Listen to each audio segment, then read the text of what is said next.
Thanks for listening to the Dr. Drew Podcast on Podcast One.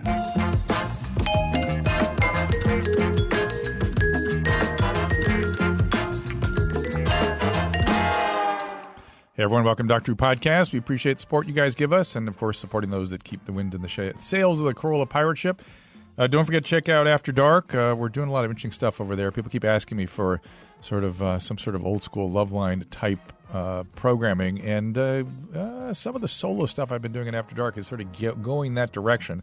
So check out that program and keep sending your voice messages in at 818-253-1693.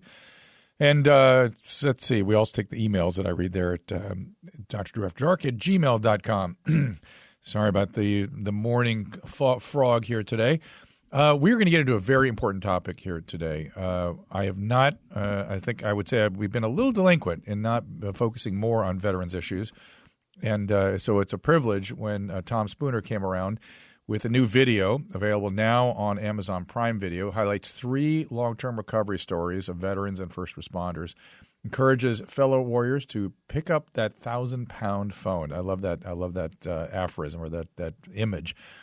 Tom Spooner is the co-founder of Warrior's Heart, Addiction and PTSD Treatment.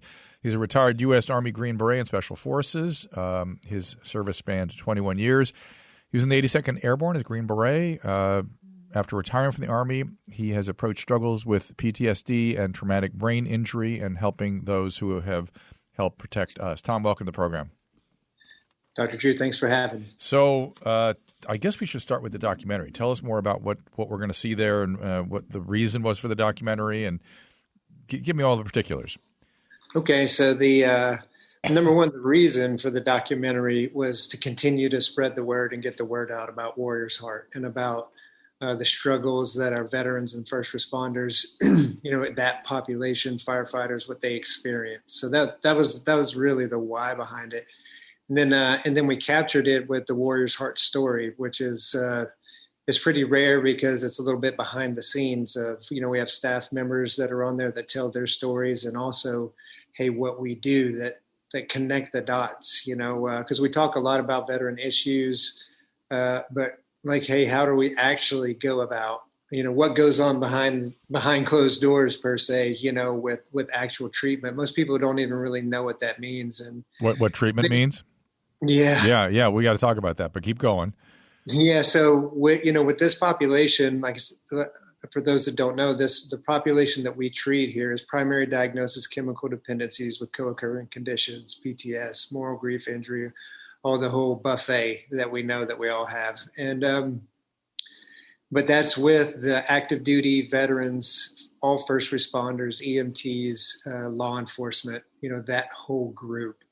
And because a lot of them have the same specific. Let me ask something from just a curiosity from a treatment standpoint. Is it mixed gender, or do you have to separate? It's mixed gender. Obviously, separate for the housing aspect of it, but whenever it comes to the treatment modalities and everything that we do, it's together, which it mimics the what they did on the profession. As far as working females, males together. It always has that same dynamic. And how did you get involved with this? I'm sorry? How did you get involved with this? How did I get involved? It's the story of my life. So I got sober, just a short version of it. I got sober when I was 22 years old back in September of 92. Super passionate. I struggled with alcohol. I'm a little bit like the poster boy for this thing. A significant amount of chemical use. I've got significant amounts of PTS and war trauma and moral grief and injury and traumatic brain injury. And alcohol. Right. You're right. Which made everything okay, which made me okay. That's what made me an alcoholic is people always wonder what's the difference. It's like, hey, me ingesting alcohol in my system made me feel normal, like everyone else. Right. So it was my medicine. I mean, thank God I was an alcoholic for me, because if it wouldn't have been, I would have been one of those kids that, blows their heads off. Or, right. So I hear that from addict alcoholics all the time, is that the drugs or the alcohol saved my life. It wasn't. It also threatened to kill me, but it saved my life when it needed to. which is something kind of a little bit of a Stockholm syndrome. Yeah, thing well, I think it's on, important to understand that people don't get alcoholism and addiction. So I appreciate you talking about it today. You add in with the military. I mean, our bodies are not designed to deal with that kind of intensity, those sorts of traumas and situations. Yeah, and nor was anybody no fault to anyone's, but you're not trained for that. You're not trained to, hey, how do I deal with this stuff? And I'm very specific about with the military, it's designed that way on purpose, because in the moments when I have to make life-taking or life-saving decisions, I can't be bothered with, like, hey, how do I feel about this? Right. We can get to that later. So, like you said, that one of the things that made me a great warrior, not saying that arrogantly, just in my performance, is because I had the ability to compartmentalize. Yeah. I had the ability, what they call post-traumatic growth. I even had that at an earlier age. So just like the old saying, hey, what doesn't kill you makes you stronger, with the right tools, that is, and alcohol was not it. But, once I got mental and emotional and spiritual tools in my tool belt, then all of that stuff that was a problem became my greatest asset. And your bottom? My bottom, I was 22 years old. I had 2 years in the Army. I was absolutely crushing it to the external world. I did more in 2 years than a lot of guys had done in full careers. I was already a sergeant. I'd already been to the Gulf War as soon as I came in. I'd already been to Ranger School. I was absolutely the golden boy professionally. But personally, I was a freaking train wreck. And what got me to my bottom is that, like I said, I started drinking at an early age, and I, came very close to losing my mind at that time, just mentally, emotionally, but also then for me, my bottom is that, I was young, my wife was young, but she had enough, and rightly so. And she's like, hey, we're done, and those were all the things. She saved your life. That's good. She did. Yeah. And it was those things that got my attention, that said like, whoa, I have a problem here. And this alcohol thing is like really disrupting my life. And I can't stop. And you said when you were losing your mind, so-called, were you becoming encephalopathic? Like you were getting detached from reality, like a delirium? Or were you withdrawal, having hallucinations and withdrawal, that kind of thing? Or it was the typical alcoholic. The quintessential alcoholic for me, the Dr. Jekyll and Mr. Hyde. Yeah. So, I was withdrawn and kind of shy and, very respectful. I was raised in the South, so I had all my manners and, and all of that. Yeah. But then you put alcohol in me and I was a monster. So the things that I would do whenever I was drinking, basically, if you asked me to do those things, I would set myself on fire before I would, do certain things that I did when I was drunk. And I was a blackout drunk too. So I'd be, so whenever I say, and I was losing it, all these things that were going on, and then the shame, guilt, remorse, the depression, the fury, all of it that happens at one time just made for more drinking. Yeah. And so that loop get on and the beautiful thing for me is I was as screwed up as I was at a young age. So I didn't have to go on, into my 30s or 40s or 50s. And, but I had that moment where it's like, the problems in my life, specifically with my wife, got me into the idea of I need to recovery. And then once I stayed dry long enough, then I hit the real bottom, in my opinion, which is that I decided that I wanted to change my life and get help. And I knew that I needed others to help me do that because I had been trying to do it my whole life and it didn't work. I didn't have the power. I didn't have the tools. I needed assistance. Never does work by yourself. Never does. No. Many have tried. Any endeavor, if I want to be a plumber, I got to go to plumbing school. If I want to, I can try to do all this stuff on my own and it might be okay. But more than likely, if you go to an expert and get some training, like it's nonlinear how well you're going to do. So, and then how did Warrior's Heart get going? So Warrior's Heart got going. I met Josh and Lisa Lennon. I met Josh in 2013. And Josh and Lisa they had recovery centers in Utah and in Arizona at the time, and had been doing it for about 15 years. Very successful, very high quality of care. But I met Josh at what I call a fun and gun event. I was doing tactical world stuff for YPO guys. And, oh, wow. And Josh was one of those guys. And I met him in the woods in North Carolina doing a tactical event. And nothing happens as by chance in my world. And so we met in 2013. It's fine. Like, hey, this is, a good partner is, and my definition of a good partner is like, hey, I can't do what they do. They can't do what I do. Let's get together, make a team and crush it. And so we met in 2013. We started the idea of Warrior's Heart in 2015, like really crunching in on it, what it looked like. We got the property in 2015, and we were open for business in April of 2016. So 5 years now. But what are the level of cares you guys offer? The level of care that we have is, in my terms, without getting, your term probably, but it's, we handle our highest level of care. Like, we don't treat schizophrenics. We don't treat extreme bipolar. Our level of care is basically those that can function. You know what I mean? And but is it a live-in environment or like an assisted outpatient or both or all? It is a 42-day inpatient treatment facility. Got it. But no acute, unstable medical or psychiatric problems, which makes sense. Correct. Yeah. And a lot of times whenever we do have folks, our screening process is very, very extensive. So we get it right and get the right people in the place where they need the right level of care. And we've had folks that were kind of on the bubble, is this extreme alcoholism, drug addiction? It's hard to tell.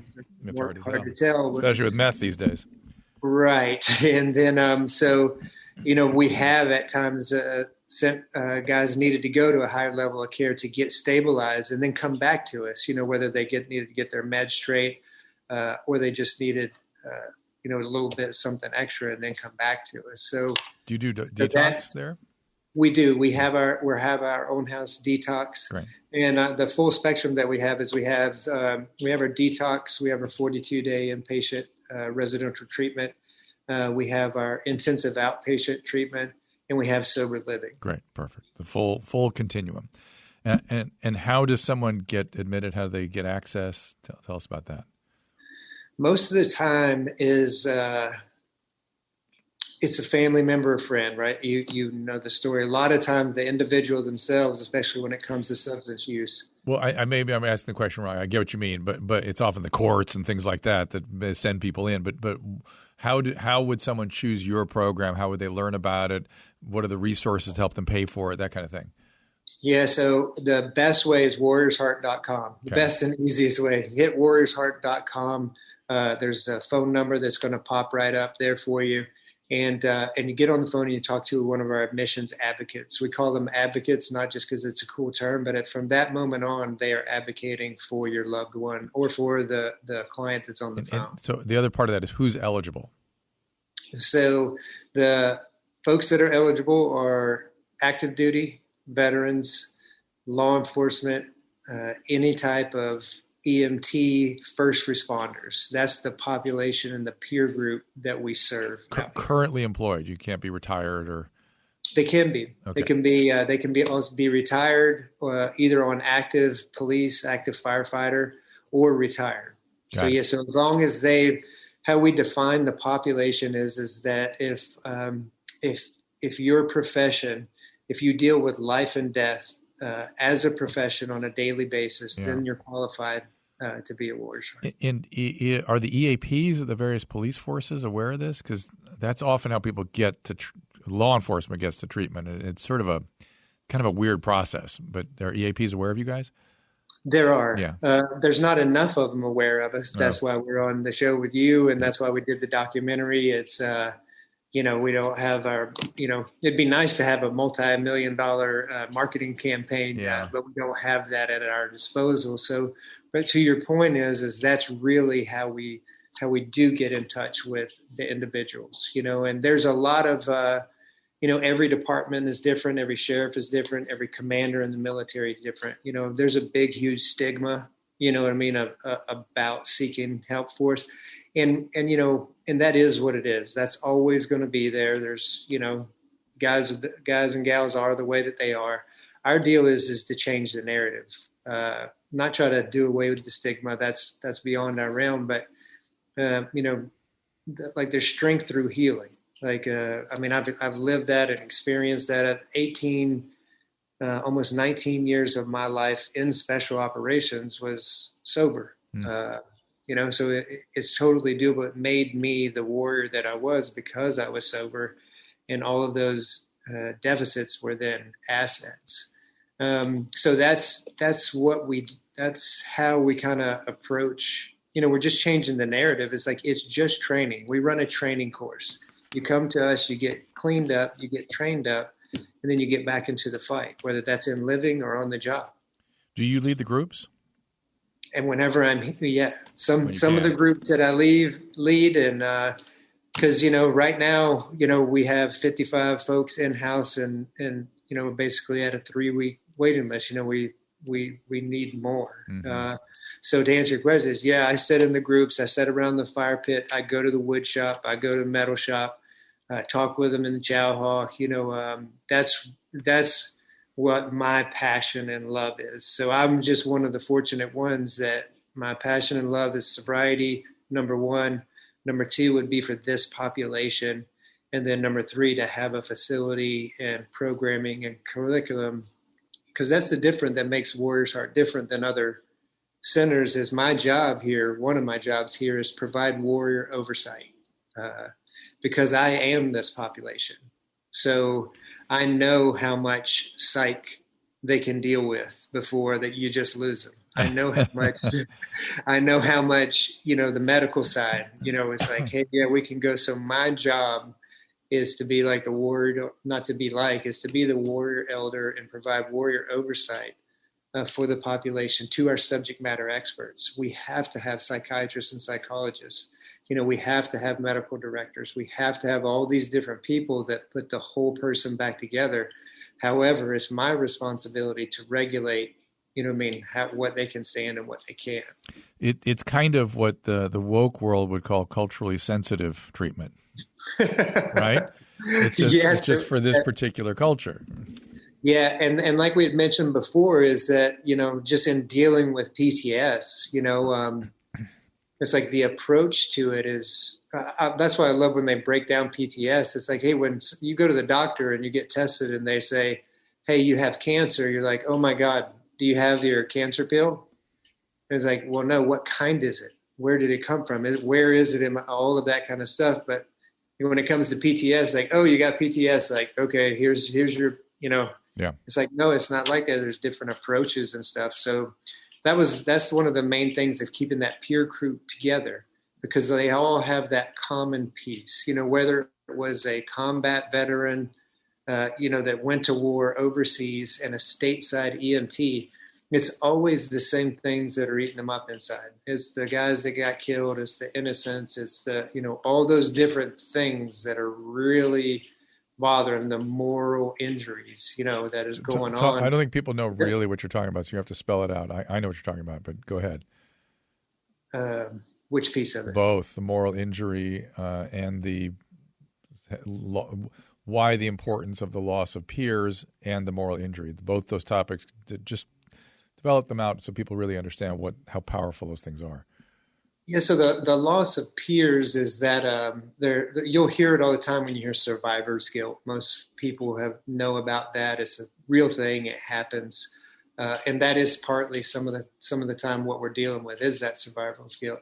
But there's this other stuff that's not in really I don't think in the psychological books, but it's right. It's called warrior shame. And that is man, if I would have been a stronger warrior, if I would have been faster, if I would have right. been. It's a difference between it's a different manifestation of the basics of trauma, of that kind of trauma, which is helplessness. Helplessness right. is the feeling that humans hate, and that makes them feel traumatized. And when you're a warrior, that's never supposed to happen. And it does. Yeah. And when it does, you are completely and totally unprepared for it. And that's where it gets into the things that I didn't understand. Like you said, the difference between warrior shame and survivor's guilt. One of the biggest ones for me, because, I approach my healing the same way I approached my military career. Like, hey, what can I do next? Where can I be challenged? So I went to EMDR. I've been to hyperbaric treatment. I've done prolonged exposure. You name it, it's out there. Minus hallucinogenics, because that worked for you. Minus. Oh, minus, because it's MDMA is the only one that has the evidence-based, and it's for people that aren't responding to anything else. Yeah, and that's a whole different topic because whether it's alcoholic and addict. Anyway, yeah. No, you can't. Anyway, well, but it gets kind of blurry because sometimes alcoholic addicts can have recalcitrant depressions, and sometimes somebody will say, "Well, we have ketamine." It's like, ugh. Yeah, okay. This is not something you reach for routinely for an addict alcoholic. Right. And so one of the big things for me was like that moral grief and injury. Like what kind of foo-foo stuff is that? I didn't understand what that means. Now I understand regret, and just to lay it out there, like we said for people, is like, being in war, in combat, in the profession and position that I was in, it was pretty regular. And I understand regret. Regret means, Tom, if you had a chance to change what you did, would you do it differently? If I say yes, then that's a regret. Like, hey, if I could have done it different, I would. However, put me in a traumatic, horrible situation, the same one, and said, Tom, if, or maybe people's lives were taken and that kind of aspect, it's like, hey, if you had a chance to do it all over again, would you do it again? And I'd say, absolutely. So that's not a regret, but however, something's not right with it. Yeah. And that had me stumped for a long time. Was like, okay, because I understood regret when I got sober, hey, I wish I'd have never done that kind of thing. But then I had these issues that happened mainly in war, but in a lot of other aspects but mainly war, we'll talk about it, is like, hey, I had to make decisions to do, what needs to be done whenever you're in that setting.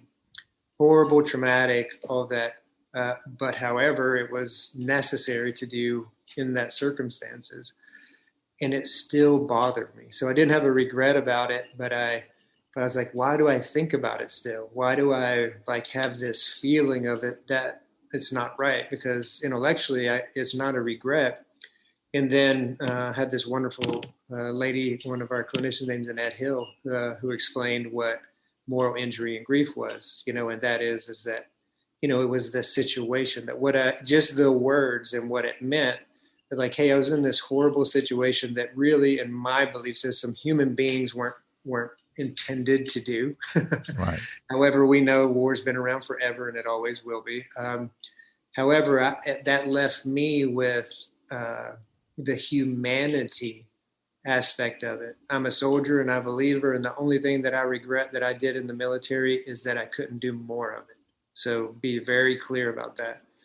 However, all these different things that I had to do with other human beings and other human beings try to do to me, is kind of not how we're wired. So isn't it a little bit of a persistent wish? Wish it were different? Wish it wasn't like that? Isn't that kind of what it is? No, because I'm a realist. There's always going to be war. Since the man was put here, they've been fighting about something and killing each other or something. And we know all the psychological reasons why that occurs. Mm-hmm. And so at the end of the day, I'm a realist. Would it be nice? Absolutely. But I don't really get caught up in it. I'm of the mindset of solution based. Like, okay, we did what we did to get where we are. How in the world do we move forward? And everything that we do out here at Warriors Heart is all evidence based with this community. So it's not any theorizing, it's hey, we're heavy 12-step as far as a vehicle to move us through. We're heavy on, hey, they get 4 one-on-ones a week, which is unheard of. The industry standard is 1, and that's 2 with a chemical dependency counselor, 2 with a trauma counselor, and then, so everything that we do out here is built for this population. We have our wood shop, we have our metal shop, because they need to, weld and grind and sweat. And, and we also have our regular art shop too. So we know the creativity. So we do it's a very good balance between what this population is built for. The hardest stuff they do out here, as it was for me, is to sit down with a clinician, a psychologist, a trauma, and talk about how I feel and how, I'd rather get in a gunfight Right. than do that. Right. So we got to balance that hard work, emotional, intentional hard work with decompression and creativity, with what'll work in this population, sitting in a room and listen to meditative spa music doesn't really work so good with guys that are, right. That's right. No, you're right. That mindfulness can make things worse 20% of the time. And our mindfulness is a flavor that, like, we still obviously mindfulness is a huge, wonderful practice. Right. Again, the approach to it is very different. Mm-hmm. Some approaches that work with very serene, and others is like, hey, we're walking and talking. That's right. That's exactly right. It's a great way to approach that. So we take all those battle-proven, say, modalities and just add our flavor to it. But the only reason why we can do that is because we have the beauty of having the same peer group in here. Yeah. That one kind of, and it's not unlike anywhere. It's not anything new. If you have a group of doctors that are going through the same thing, hey, they can relate to each other. You're right. And people don't appreciate how much peer support groups, how important that is for whether it's recovery or PTSD or both. The peer thing is just vastly underrated or really under-recognized by the general public, I would say. What is kind of funny, because we talk about it all the time, it's like, hey, who your friends are, who your peers are, is who you're going to be. And we talk about peer support, but when it comes to mental, emotional health and substance use recovery, it's all of a sudden, for some reason, it's different. Like, no, it's okay that you guys really, like, if you have a guy that, that was a drug dealer, and you have a cop, from the same area that has arrested him, and we know that, hey, they got to do the same things in order to recover, but there's not going to be a peer network there. It's just not going to happen in new recovery. Now, once you get past, all that initial, and you get your mind working and you have tools in the toolbox, then, you can expand your reach to other than just your peers. But, at the beginning, the power of, them being able to relate to one another. Even though a soldier went to basic training, a law enforcement officer went to the police academy or the fire academy, everybody, they have that same commonality. It's an interesting thing. It breaks, on one level, it breaks down some of the resistance, right? Because people, when you sit with, like you said, first of all, you don't want to talk. You don't understand. You don't understand. That's always I don't want to talk about my feelings, and you don't understand. And so having somebody who can say me too, it's the same with drug addicts too, can say me too and immediately mean it, and the other person immediately they know what they mean, that gets the whole process started. It does. And a lot of the magic we have, all the modalities that we have, but in the evening, when all the day is done and they finish their last group, at 8:30 at night, and they have free time from 8:30 to 11, lights out. That's where the magic happens, around the fire pit, because now some guys and gals have had the best day they've ever lived and wanted to share about it. And you have other folks that it was the absolute, hardest day of their life emotionally, there. Yeah. So, and in this population, it's a population of service. It's a population of looking out for your fellow man. Hey, helping your buddy out. So mentorship and those kind of things. Well, that's what I was going to ask you. Do alumni come back around and serve on the unit? They do. Like, we have alumni programming and we have alumni speakers that come in. Because again, it's back to like, hey, we're pulling those teeth of you don't understand. Mm-hmm. It's like, hey, it's two, right? It's three things, really. It's that fellowship service. It's you don't understand, and it's, hey, if I can do it, you can do it. Like, look where I've come. Yes. So provides that hope. Yeah, and that is that's a huge piece, of what we have going on here. And like you said about the mentorship piece, it occurs like naturally. We don't we always in those professions, as you always have a battle buddy, you always have your partner, you always have, someone who's there with you. And we know through that profession, like, hey, some days we're up, some days we're down. We look out for each other. So it occurs naturally, like around the fire pit, you got one guy that's here on day 3, and he's still trying to think of how he's going to get the hell out of here. And then you got another guy that's at day 40, and they're sitting by the fire, and he says, hey, man, I know what you're thinking. Like, you're ready to go, but listen, just stay. Here's and here's what happened with me. Yeah, this is some of the magic of what happens in a treatment center, which is the old timers enroll the newcomers, and then the alumni serve a whole function as they move out into the world. Exactly. Yeah. It's not, that's the cool thing, is we're not reinventing the wheel out here. It's like we're just taking all the things that we 100% know, lack of better words, battle proven. Yeah, it works. This environment at work. And that's what we executed because, like I said, it's a training program and it's like basic training. It's like, hey, this is a sterile environment. This is where we get all the education. We work through a bunch of different things. But when you leave here, that's where the real training, whether if you execute what we've taught you here, you're going to be a sober, confident warrior. If you don't, you won't. Right. You've seen it, Dr. Drew. That's just how it is when it comes to substance use. Are you any special outreach for homeless veterans, or is that too unstable a population? No, we have the full gamut from a homeless veteran that was, let's say, on heroin or whatever they were on, comes homeless, all the way to an active duty military member or active duty law enforcement. So we meet each of them where they are. How is the treatment paid for? So we're a private treatment facility. The treatment is paid for predominantly by insurance. Secondary is private pay. Third is scholarships or hardships, as far as meaning Gary Sinise Foundation, Semper Fi Fund. There's several organizations and the Warriors Heart Foundation that support, and mitigate treatment costs for substance use. The cool thing for us is that I'm proud about too is that there's not ever been anyone not receive healing because they didn't have the money. Right. Nice. So we'll figure it out. Whatever. It may take some time, but it's super important also to know that Warriors Heart is not a non-for-profit, because the reason why it is that way is because it's sovereign. Government doesn't have, how they think we should conduct treatment. We don't we know how to treat. We're not arrogant in saying that. And we're always open to learning and new, and then the other good thing is that it's governed by HIPAA law.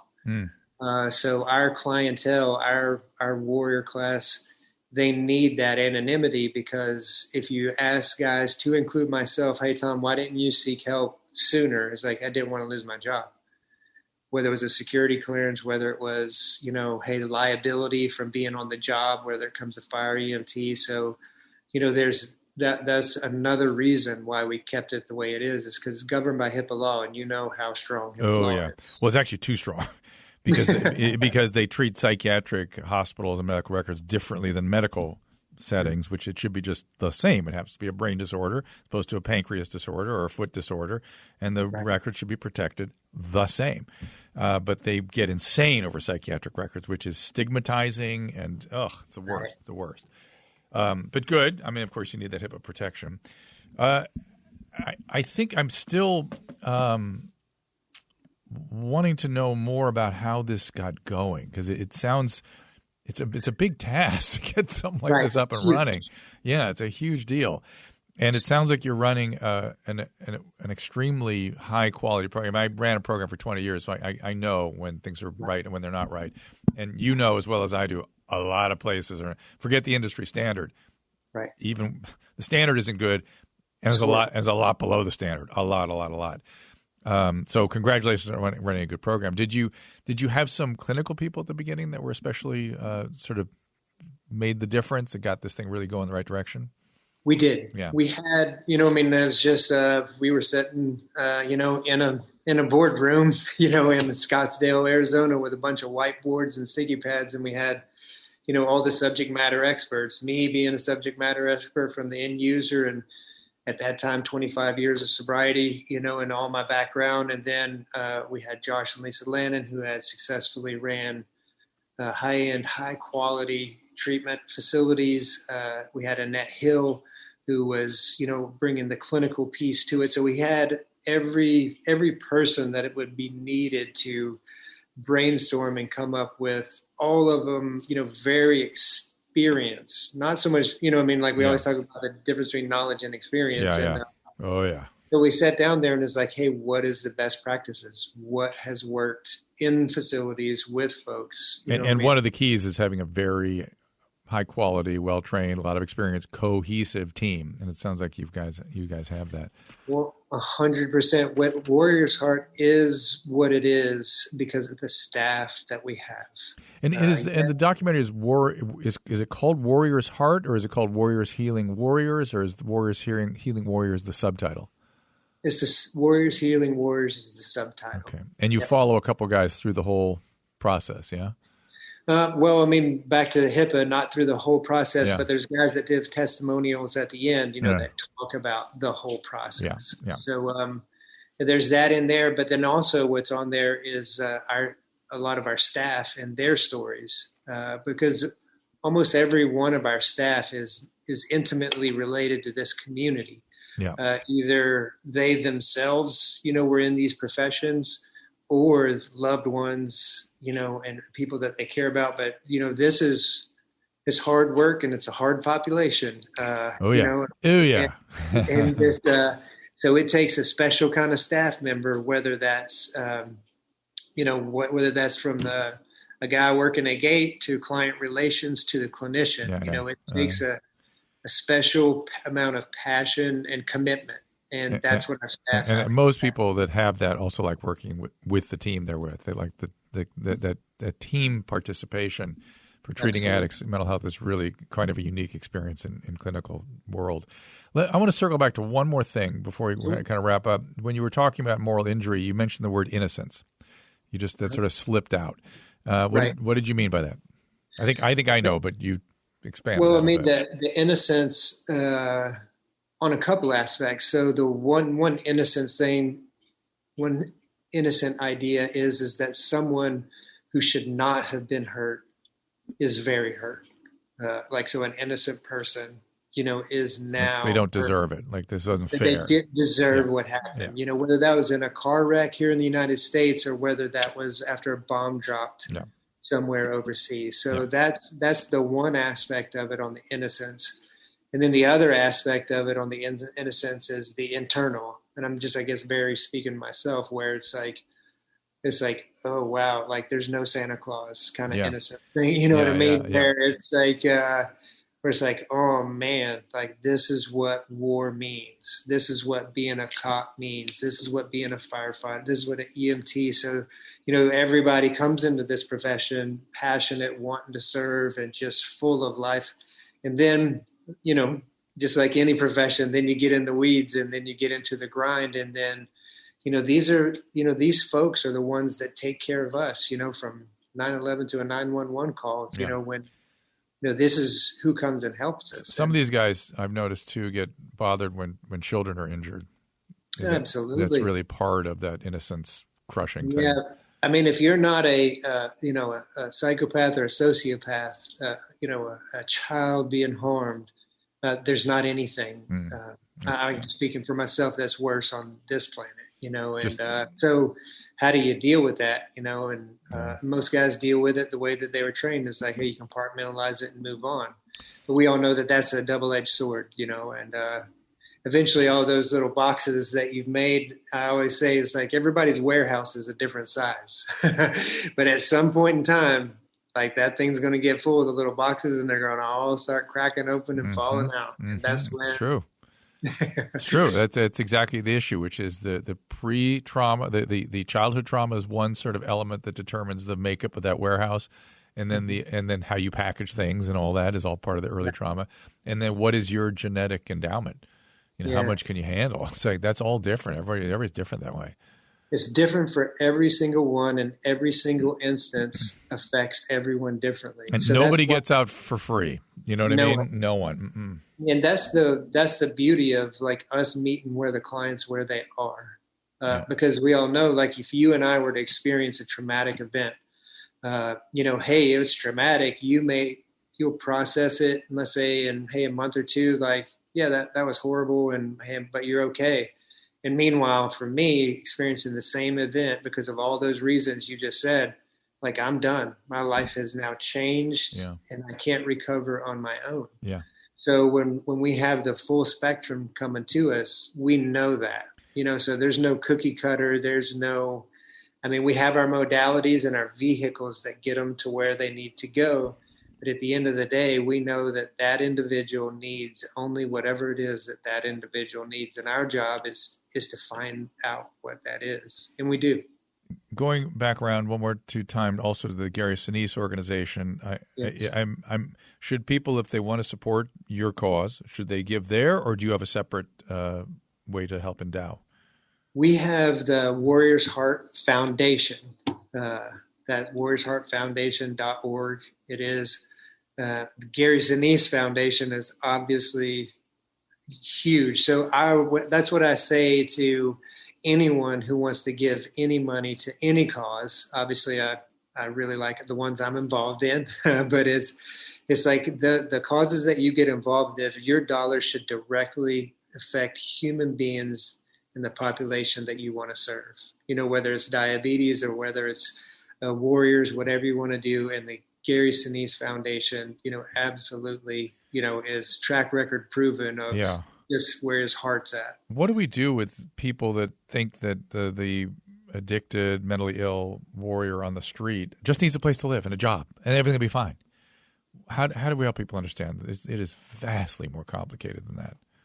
I don't think we will be able to get them to understand, because again, back to their own life experiences. Because I try to do it. There are certain individuals that just need that hand up. They need that solid job. They need that, but that's not the category of guys and gals that I'm talking about. It's not the typical veteran on the street. Typical veteran on the street is meth, heroin, PTSD. That's typical. Yeah, a job's not going to help with that. A handout really, like, you got to get cleaned up. Yeah. There's that. No matter who you are and what your background is, we all know when you have a chemical dependency, that train goes to two stations. You're either going to die from it or you're going to get in sobriety. People don't understand that. They seem to think that it's a static. Oh, he's just living it's how he's dealing. Let him deal. It's like no. That person's going to die, for sure. Not a question. That's going to happen, and you are allowing them to die. Don't you have a moral problem with that? Oh well. I know. I'm right there with we're obviously passionate about what we do. Enough. All right, my friend. Did I miss anything? Is there anything you wanted to say more about the documentary, or where people can see it, or Warrior's Heart? No, the only thing I will say about the documentary, if folks that are listening, hey, if you're a member of this population, and if it gets pretty emotional. So before I highly recommend that you watch it, and because you'll be very proud, and you'll be very proud of what we're doing. But I also, hey, have your tools in your toolbox on, because there's some emotional, moving stories in there, that you just like, okay. I was ready for it, But that's what this is. That's what this. It's real life. Yeah, it's what this situation is. It's what recovery is. It's what it is. And if it were easy, people would pop right out of their problems. It's not easy. And the beauty of it is, if they've just watched the trailer, it's apolitical, right? We've been in this gig since 9/11, so. Democrats, Republican, president, everybody voted for somebody. So we're all in it. So it's not, hey, they did this, we did that. Sure. It's like, hey, our population, our guys and gals that are struggling, that take care of us, are having problems. Like, how can I assist that? Like you said, that's very, not complex. The website one more time. warriorsheart.com. warriorsheart.com. Tom Spooner, thank you so much. Thanks, Dr. Drew, for having me. Appreciate it. You bet. We'll see you next time. For calling times and topics, follow the show on Twitter at Dr. Drew Podcast. That's DRDREW Podcast. The music from today's episode can be found on the swinging sounds of the Dr. Drew Podcast, now available on iTunes. And while you're there, don't forget to rate the show. The Dr. Drew Podcast is a Corolla Digital production and is produced by Chris Loxamana and Gary Smith. For more information, go to drdrew.com. All conversation and information exchanged during the participation in the Dr. Drew Podcast is intended for educational and entertainment purposes only. Do not confuse this with treatment or medical advice or direction. Nothing on these podcasts supplement or supersede the relationship and direction of your medical caretakers. Although Dr. Drew is a licensed physician with specialty board certifications by the American Board of Internal Medicine and the American Board of Addiction Medicine, he is not functioning as a physician in this environment. The same applies to any professionals who may appear on the podcast or drdrew.com.